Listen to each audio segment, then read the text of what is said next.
share and subscribe to Vishwasam.in. Sankranti అంటేనే సినిమాల season. ప్రతి ఏడాది జనవరి 2వ వారంలో ఎక్కువ సినిమాలు రిలీజ్ అవుతూ ఉంటాయి. చిన్న హీరోల దగ్గర నుంచి స్టార్ హీరోల వరకు అందరూ తమ సినిమాని సంక్రాంతి సందర్భంగా రిలీజ్ చేయడానికి విశ్వ ప్రయత్నాలు చేస్తూ ఉంటారు. దాదాపు అందరూ నిర్మాతలు పండగ సమయంలోనే తమ సినిమాని రిలీజ్ చేయడానికి ప్రయత్నిస్తూ ఉంటారు. ఎంత కాదన్నా సంక్రాంతి పండగకు రిలీజ్ అయ్యే సినిమాలు టాక్ తో సంబంధం లేకుండా కోట్లు కొల్లగొడుతూ ఉంటాయి. ఈ ఏడాది అది రుజువైంది కూడా.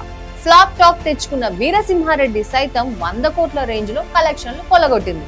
ఇక యావరేజ్ టాక్ ను తెచ్చుకున్న వీరయ్య ఏకంగా 200 కోట్లకు పైగా కలెక్షన్లు సాధించి చిరుకు తిరుగులేని కంబ్యాక్ అయింది. తెగింపు, వారసుడు లాంటి డబ్బింగ్ సినిమాలు కూడా బయ్యర్లను సేఫ్ లైన్ లో నిలబెట్టాయి.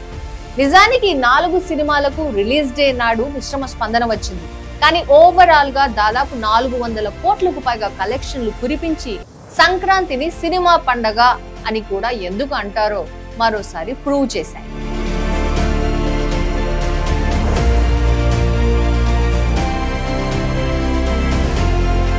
వచ్చే ఏడాది అంటే 2024లో సంక్రాంతి కూడా ఇలాగే ఎన్నో సినిమాలు రిలీజ్ కు సిద్ధమవుతున్నాయి.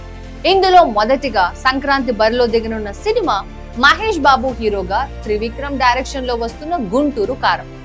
జనవరి 12న ఈ సినిమా భారీ అంచనాల మధ్య రిలీజ్ కాబోతోంది.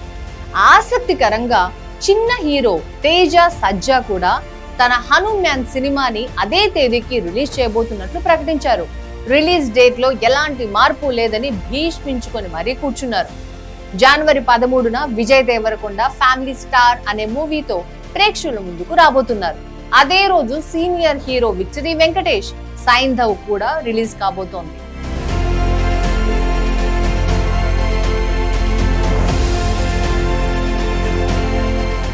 మాస్ మహారాజా రవితేజ హీరోగా కార్తిక్ ఘట్టమనేని డైరెక్షన్ లో రిలీజ్ కాబోతున్న ఈగల్ సినిమా కూడా జనవరి 13నే విడుదల కాబోతోంది.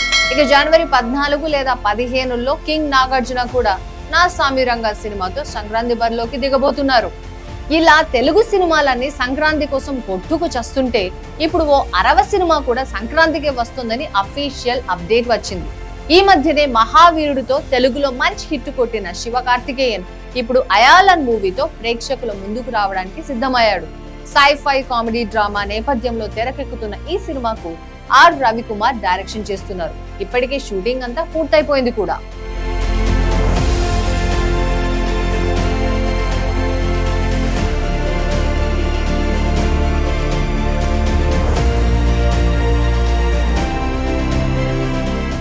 ఏడు సినిమాలకు థియేటర్లు సరిపోతాయా లేదా అనేది ఇప్పుడు ప్రశ్నార్థకంగా మారింది. అన్ని సినిమాలకి మంచి టాక్ వచ్చినా కూడా ఖచ్చితంగా కలెక్షన్ల విషయంలో తేడాలు వస్తాయి. ఇక యావరేజ్ లేదా ఫ్లాప్ టాక్ వస్తే మాత్రం 2-3 రోజుల్లో సినిమా సింగిల్ స్క్రీన్ల నుంచి కూడా వెళ్ళిపోతుంది. పైగా తక్కువ సమయంలో 6 సినిమాలు చూడడానికి ప్రేక్షకులు కూడా అంతగా ఆసక్తి చూపించరు. వీటిలో చాలా వరకు సినిమాలకి టాక్ ను బట్టే కలెక్షన్లు వస్తాయి. ఒకే వారంలో ఏకంగా 6 సినిమాలు చూసేవారు చాలా తక్కువ మంది ఉంటారు. మరి డిస్ట్రిబ్యూటర్లు ఈ విషయాన్ని గుర్తుంచుకొని తమ సినిమాలను రిలీజ్ చేస్తారా లేక పోస్ట్ పోన్ చేసుకుంటారా అనేది తెలియాలంటే మరికొద్ది రోజులు వేచి చూడాలంటే. Like, share and subscribe to Vishwasam.in.